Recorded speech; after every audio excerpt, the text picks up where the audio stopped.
तो नौवीं भावना के अंतर्गत क्या है? निर्जरा भावना। तो निर्जरा मतलब आत्मा के जो प्रदेश हैं उनमें जो कर्म परमाणु बंधे हुए हैं, बंध को प्राप्त थे।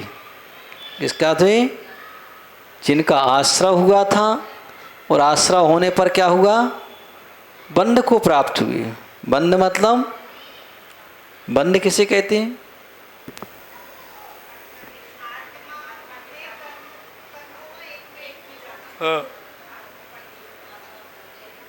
आत्मा के प्रदेश में कर्मों का एकमेक हो जाना, दूध पानी की तरह मिल जाना, है ना। दो कर्मों का और आत्म प्रदेशों का, दो द्रव्यों का परस्पर में मेल हो जाने को बंध कहते हैं। इसको कहते हैं आत्म प्रदेश और कर्म परमाणु दोनों का परस्पर में मेल हो जाना, दोनों एक में एक हो जाना, इसका नाम क्या है? बंध है। तो ये बंध बतलाया गया। तो जो कर्म परमाणु बंधे हुए थे आत्मा के साथ, तो उन कर्म परमाणुओं का एक देश निकल जाना। कितना निकल जाना? एक देश मतलब कुछ निकल जाना, थोड़ी मात्रा में, कुछ परसेंटेज में निकल जाना, उनको कहते हैं निर्जरा। क्या कहते हैं? निर्जरा। का वह कर्म परमाणु कुछ परसेंटेज में निकल गए। कहाँ से निकल गए? आत्मा के प्रदेशों में जो एक में एक होकर के रह रहे थे, तो वह निकल गए। तो यहाँ पर यही बात बताई जा रही है कि ज्यों सरबर जल रुका सूखता तपन पड़े भारी, संबर करें कर्म निर्जरा है सोखनहारी। का कि देखिए यहाँ पर बतला रहे हैं कि जैसे ही का सरबर में मतलब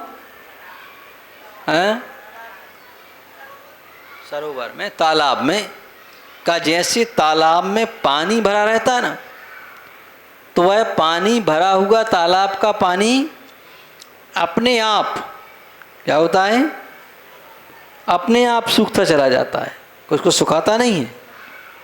ऐसे ही का जैसे वह तालाब का पानी अपने आप सूखता है, वैसे ही का आत्मा के प्रदेशों में जो कर्म बंधे हुए हैं वह भी अपने आप अपना फल देते हैं और चलते बनते हैं।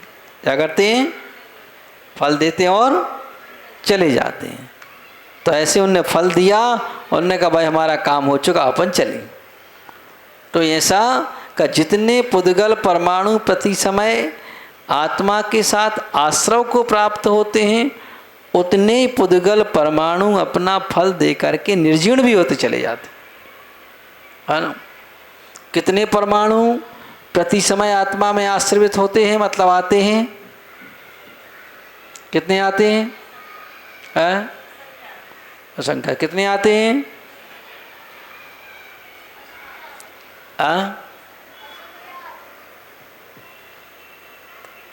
एक ने कहा सब कहने लगे ना। हाँ, जैसे एक ने कहा होगा तो दूसरे कह रहा होगा, है ना। हाँ, तो कहा कि प्रति समय कितने परमाणु आते हैं, तो उन्होंने कहा कि सिद्धों के अनंत में भाग, जितनी सिद्ध राशि है उस सिद्ध राशि के अनंत में भाग कितने आते हैं? अनंत में भाग। और अभव्य राशि के अनंत गुणे, अभव्य राशि से अनंत गुणे मतलब अधिक, और सिद्धों से, सिद्धों के अनंत में भाग, भाग मतलब इतने कम, और गुणत मतलब ज़्यादा। इतने पुद्गल परमाणु प्रति समय आत्मा के साथ आश्रित होते हैं, और जितने आए हैं उतने ही बनते हैं। ऐसा नहीं कि कोई कुछ आगे पीछे चले जाएं, जो आए हैं वो सब बंध को प्राप्त होते हैं। और इतने ही परमाणु प्रति समय फल दे देते हैं और निर्जीर्ण होकर के चले जाते हैं। कितने परमाणु चले जाते हैं? बताओ कितने चले जाते हैं? आरती बताओ।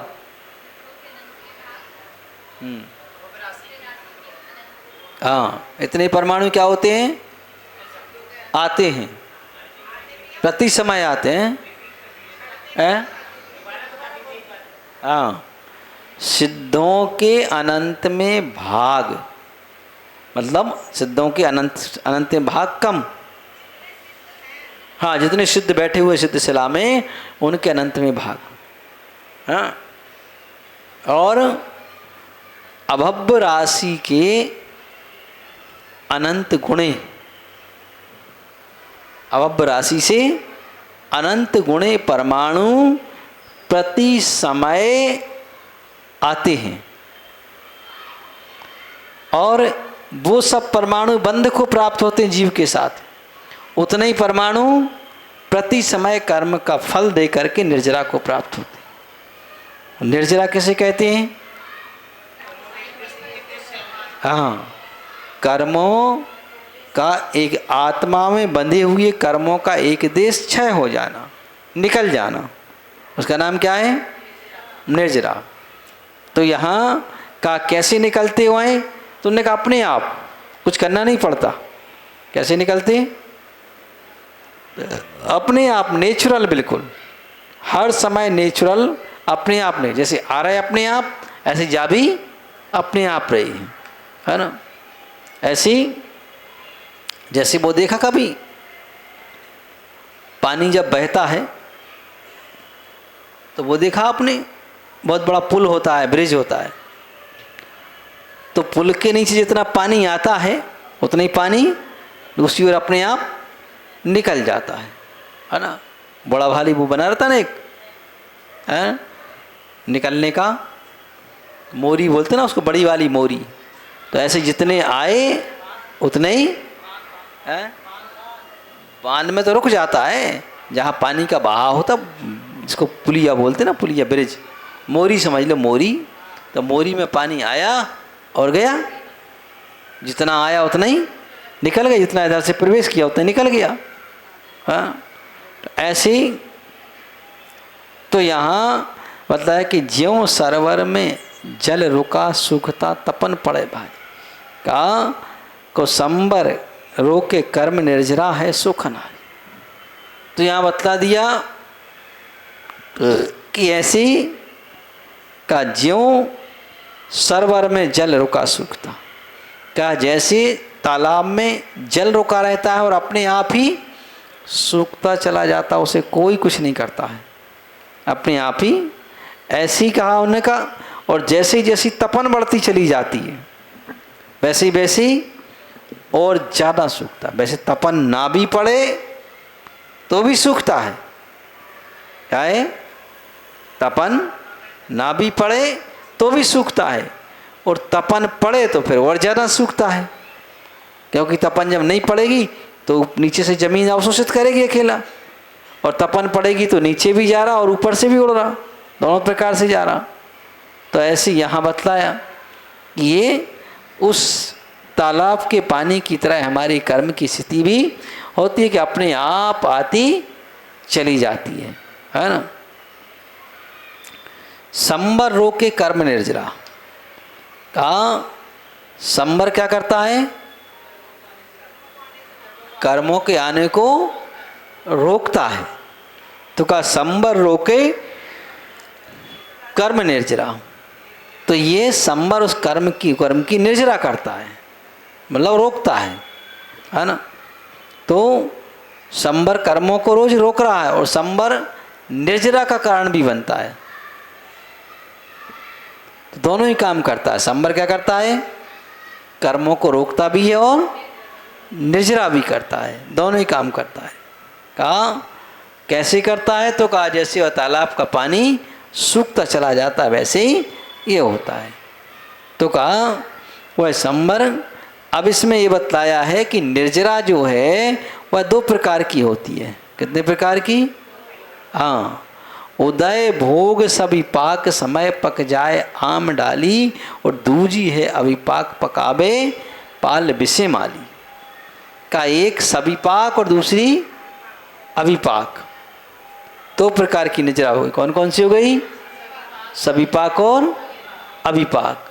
सविपाक किसे कहेंगे? जो सविपाक मतलब देखो उदाहरण क्या दिया है का, जैसे आम में डाली में आम लगा है और अपने आप समय आने पर पक जाता है, उसको क्या कहेंगे? सविपाक। समय आया और पक गया, क्या हुआ?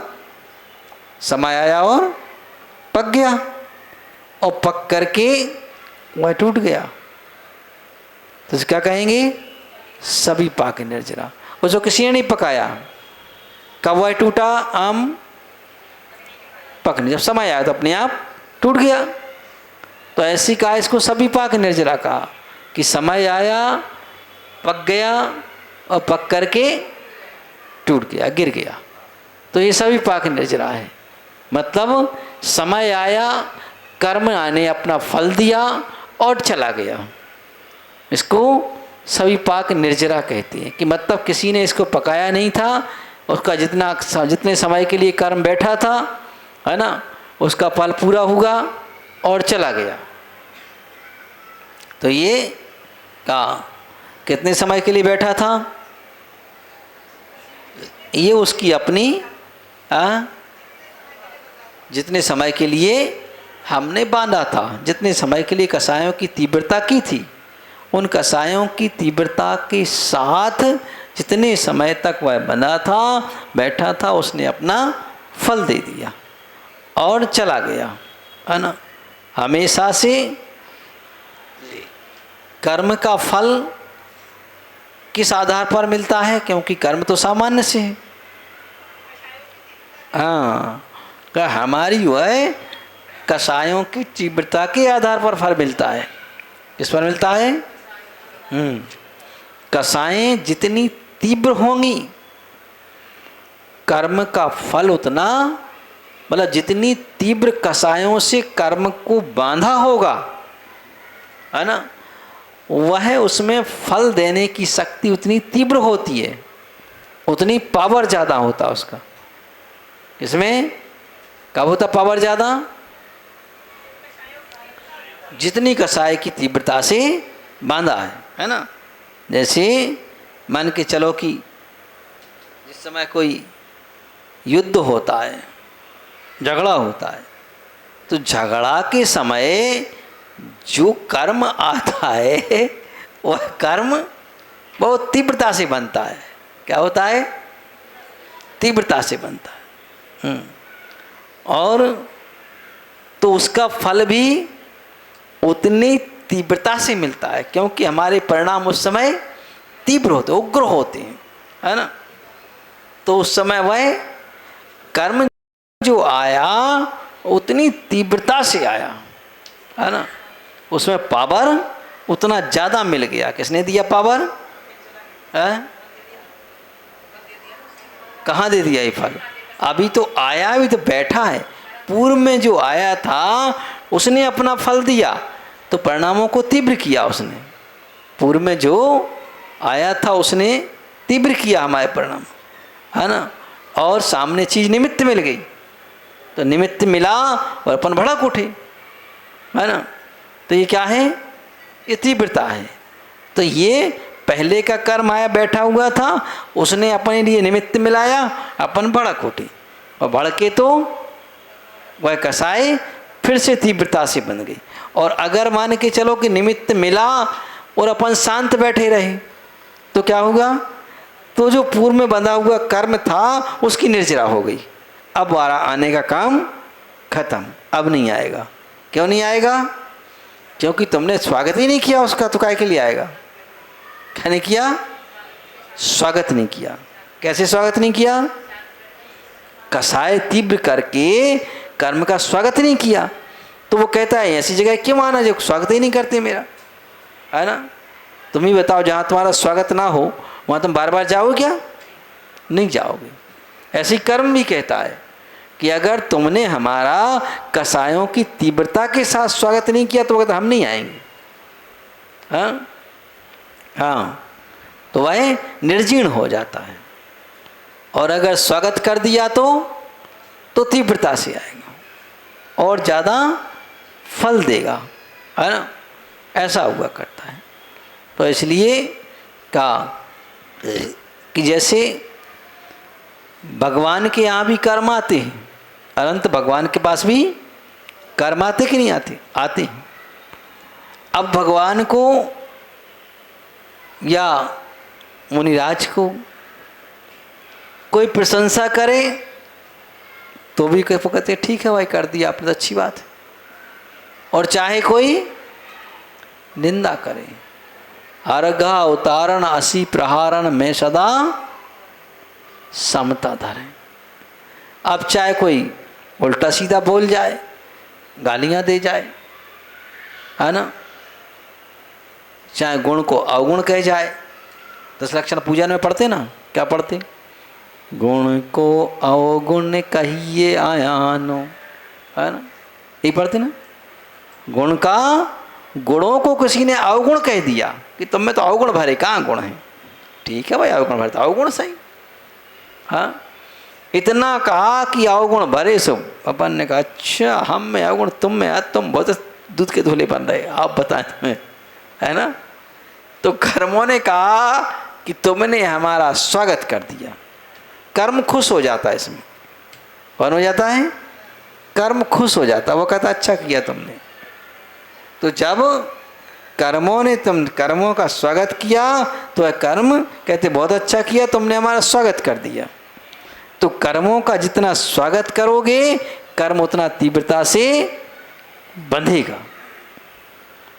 और शांत बैठे रहो, अपन सोच लो कि भाई ये तो कर्म का उदय आया था इसीलिए ऐसा हो रहा है, अपन क्या कर सकते, ठीक है। और शांत बैठे रहेंगे तो आत्मा का स्वागत होगा। इसका होगा, हाँ। देखिए, अगर तुम उग्र हो जाओगे तो कर्म खुश हो जाएंगे, और शांत बैठे रहोगे तो आत्मा खुश हो जाएगी। अब किसको खुश करना है? ये तो कहने सुनाने की बातें आए। जब वक्त आता है जब पता चलता है क्या है ना। हाँ, ये मोरी में डांट लग, है ना। जब वक्त आता है तब पता चलता है कि क्या स्थिति बनती है। तो यहाँ बता रहे कि जब वह कर्म का उदय आता है तो हम तीव्र हो जाते, उग्र हो जाते, और हमारी स्थिति बिगड़ जाती है ना। तो उसका फल फिर तीव्र मिलने लग जाता है ना। तो ये अलग अलग स्थिति होती है ना। जैसे पार्श्वनाथ भगवान के ऊपर कमठ ने बहुत उपसर किया, लेकिन कमठ ने बहुत उपसर किया, लेकिन भगवान हमेशा शांत बने, कर ले कोई बात नहीं, तेरी मर्जी, कितना करना, है ना। तो उसका फल क्या मिलता था कि शांत बैठने से पुण्य परमाणु का आगमन ज़्यादा होता था। तो भगवान हर बार स्वर्ग जाते थे, वो कमठ हर बार, क्योंकि वह हमेशा क्रूर बनता था, है ना, तीव्र होता था, उग्र होता था। तो हमेशा कहाँ जाता था? नरक हर बार जाता था। ऐसा ये क्रम उसका चलता रहता था। तो ऐसे ये बतलाया कि जिस समय सभी पाक निर्जरा बहे, कि जिस समय कर्म का फल उदय आया, कर्म जितना बैठा था उसका आबादा काल पूर्ण हुआ, उसने अपना फल दिया, चाहे सुख रूप दिया चाहे दुख रूप दिया, किसी न किसी रूप देगा ही देगा, है ना। कर्म का फल 2 रूप में होगा, या तो सुख रूप में या दुख रूप में, है ना। अब जैसे आपसे पूछेंगे अभी आपको कौन सा कर्म का फल मिल रहा है, सुख वाला कि दुख वाला? है कहाँ है, कौन सा सुख? कुछ तो नहीं है, बैठे जमीन पे काय को सुख है?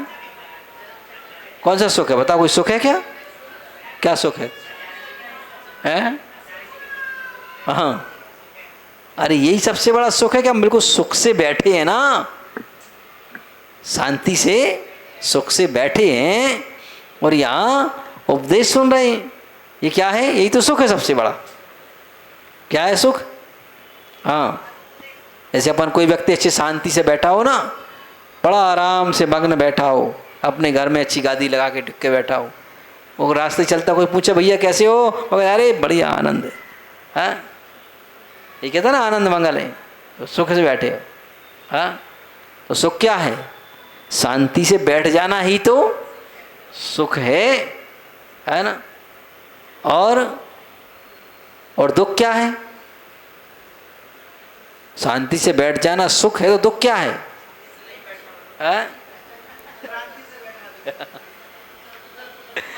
जो हाव धाव में लगे हुए हैं, शांति में लगे हुए हैं, है ना, वाद विवाद में लगे हैं, है ना, लड़ाई झगड़े में लगे, ये तो दुख है। और क्या? आदमी कहते अरे भैया बड़े दुखी हैं, पड़ोसी ने उनको नाक में दम कर रखी, यही कहते ना। हाँ, सोम भैया भी कह रहे हैं, हाँ ठीक कह रहे, पड़ोसी ने नाक में दम कर रखी। पड़ोसी ने सुख से नहीं जीन दे रहा भैया जो, तो बिल्कुल यही कहते ना। कौन? पड़ोसी। हाँ, तो ये क्या है? ये दुख है ना। तो कर्म का फल या तो सुख रूप मिलेगा या दुख रूप मिलेगा, है ना। हाँ, चलो भाई, ठीक है ना। तो देखिए भाई, क्या है ना, आनंद सागर, ठीक है ना। हाँ, आनंद तो आनंद ही है ना। तो हाँ, सब झंझट परी, मौन ले लो टंटा में, सब झंझट परी। हाँ, तो यहाँ बताया कि वह सुख रूप और दुख रूप, कर्म का फल दो रूप, है ना। अपन यहाँ बैठे अभी कैसे हैं? सुख रूप फल है। क्या है? सुख रूप, है ना। अब भाई कोई वाद विवाद हुआ, लड़ाई झगड़ा हो जाए, है ना, तो वो क्या है? वो दुख रूप है। क्यों है दुख रूप?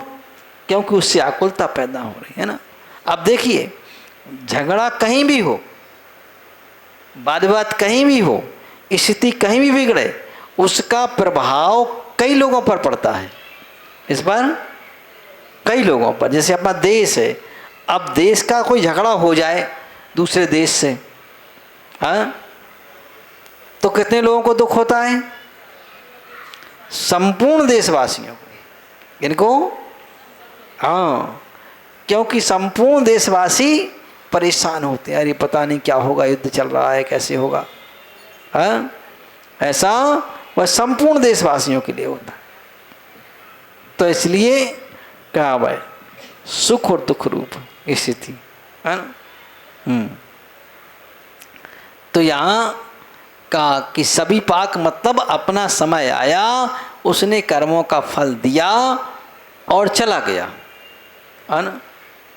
तो इसलिए कर्मों का फल जब हमें प्राप्त होता है, तो जब सुखरूप कर्म का फल प्राप्त होता है, तब उसमें बहुत ज़्यादा हाल फूलना नहीं चाहिए, और जब दुखरूप होता है तो ज़्यादा उसमें दुखी नहीं होना चाहिए, उसको भी टालने की कोशिश करना चाहिए, है ना। क्योंकि कहा है कि पुण्य पाप फल माही, हरस बिलखो मत भाई, यह पुद्गल पर जाए उपजी बिन से फिरत आई। क्या है कि पुण्य और पाप क्या है? पुद्गल की पर्याय है। इसकी पर्याय है? क्या है पुद्गल की पर्याय? पुण्य पाप। पुण्य पाप फल माही, हरस बिलखो मत भाई, ये दोनों पुद्गल की पर्याय हैं।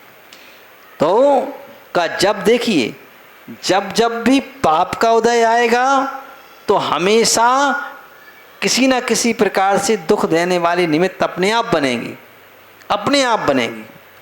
और जब जब भी पुण्य का उदय आएगा तो सुख देने वाले निमित्त अपने आप तैयार होंगे, कहीं से कुछ करना नहीं पड़ेगा। क्या होगा?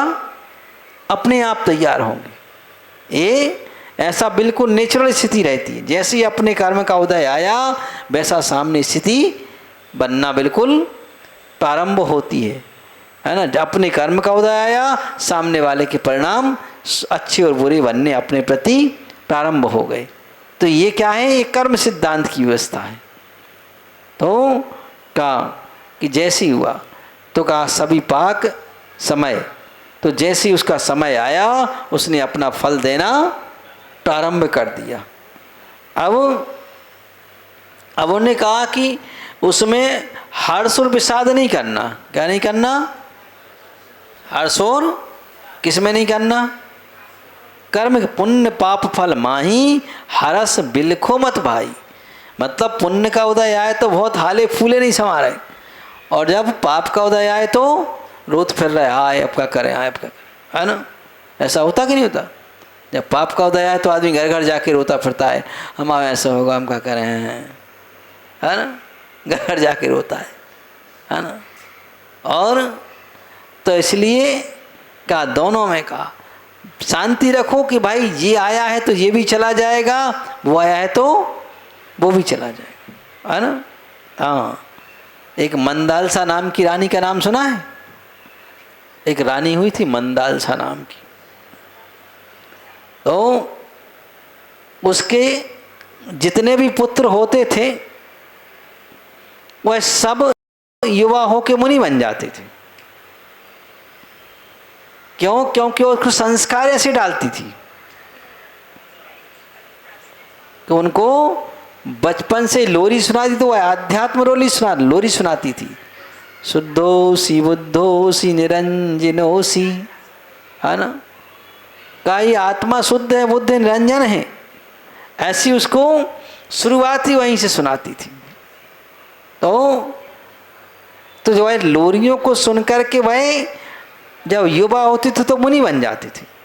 तो राजा बड़ा परेशान, उसने कहा ये अच्छी है, तो सबको जितने युवा होते मुनि बन जाते, आगे कौन संभालेगा राज्य को? तो राजा ने कहा भाई एक हाथ को तो बचने दे, तू क्या करती है, एक हाथ तो रह जाए।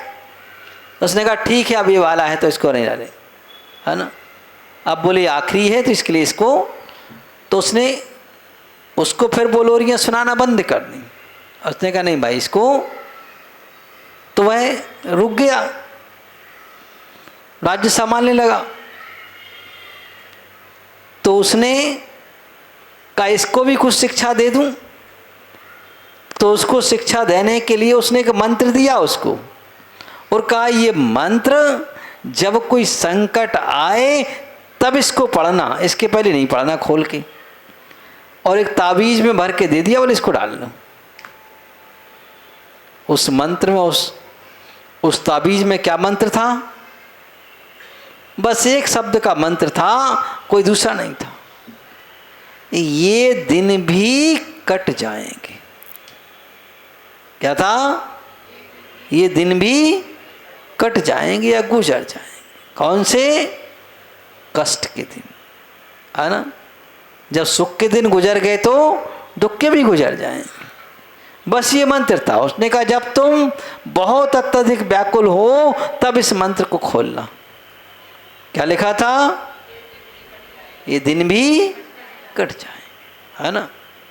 हाँ, राज सिंहासन कह रहा था राम से कि जब तुम भवन में न रह सके तो वन में भी न रह पाओगे। जब तुम भवन में नहीं रह पाए तो वन में भी नहीं रह पाओगे, वहाँ से भी तुम्हें भागना ही पड़ेगा, क्योंकि वहाँ का समय भी पूरा होगा। तो इसलिए कावाय शब्द तो वहाँ कहा कि इस तरह बतलाया कि वो दिन तो का कर्म की निर्जरा वह अपने आप फल देकर के निकल जाती है, इसको कहते हैं सविपाक। और दूजी कौन सी निर्जरा होती है? अविपाक। क्या कहा? पाल विषय माली का, जैसे बगीचे का माली क्या करता है? फल परिपक्व हो जाते हैं लेकिन पके नहीं हैं। क्या हो गया? पूर्ण तो होगा, जितने बड़े होना था उतने तो हो चुके, लेकिन बढ़ जाने के बावजूद ही पकने में थोड़ा टाइम लगता कि नहीं? फल जितना बड़ा होना उतना हो चुका, उससे ज़्यादा नहीं बढ़ेगा, लेकिन उसको पकने में थोड़ा टाइम लगता है।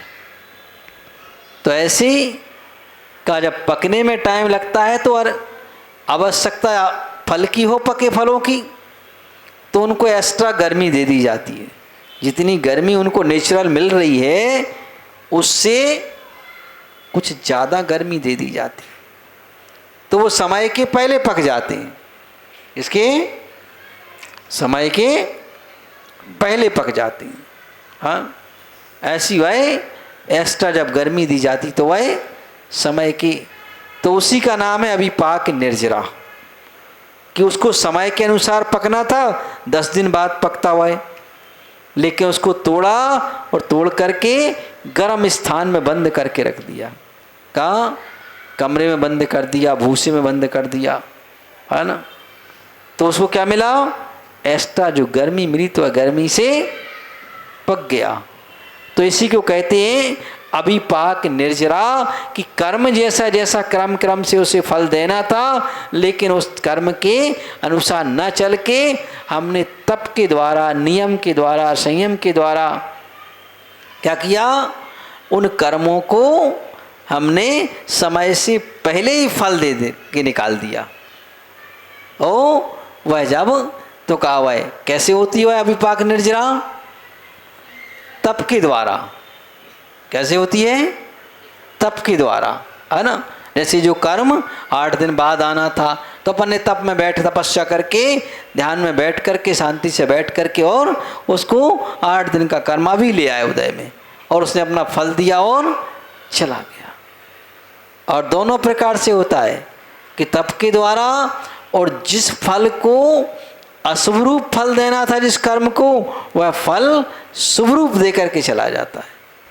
रहता है वह अशुभ कर्म शुभ रूप फल दे देता है, ऐसा भी हो जाता है। तो ऐसे का दोनों प्रकार से वह कर्म अपना फल दे करके चला जाता है। तो कहा दूजी है अभिपाक पाक, है ना, पाक विषय माली। कहा दूसरे प्रकार से इस प्रकार की ये निर्जरा होती है। ठीक है ना। तो ये दोनों प्रकार की निर्जरा। अब वह निर्जरा कई बार ऐसा हो जो अपन अच्छे काम में लग जाओ, किसमें? अच्छे काम में। तो अच्छे काम में लग जाने से वह कर्म की निर्जरा, जो कर्म को फल देना था वह शुभ रूप फल देना प्रारंभ कर, अशुभ रूप कर्म भी शुभ रूप देने लग जाता है। तो इसलिए हमेशा अच्छे कामों में समय निकालना चाहिए। क्या करना चाहिए? हाँ, ऐसे अभी पर्युषण पर भी आने वाले, और अभी 23 और 24 तारीख को क्या है? हाँ, घट यात्रा का कार्यक्रम भी है और वेदी का भी है। तो ये क्या है? शुभ रूप कार्य है। तो शुभ रूप कार्य में अपना समय अवश्य देना चाहिए। कोई अच्छे काम में देंगे तो उससे पुण्य का अर्जन होगा, और जो हमारा पहले का कर्म बैठा है वह भी हमें विशिष्ट रूप से पुण्य रूप फल दे करके जाएगा। तो इस प्रकार का अपन उसमें अच्छे कार्यों में, चाहे घट यात्रा में शामिल होकर के, चाहे इंद्र बन करके, और चाहे भगवान को नई वेदी पर विराजमान करके, कैसे ना कैसे उसमें सब प्रकार से भाग लेकर के ऐसा का वह पुण्य का अर्जन करना चाहिए, जिससे पाप कर्म की निर्जरा हो और पुण्य की वृद्धि हो। बोलिए देवादिदेव 1008 महावीर भगवान की जय। बोलिए आचार्य गुरुवर श्री आदित्य सागर जी महामुनि राज की।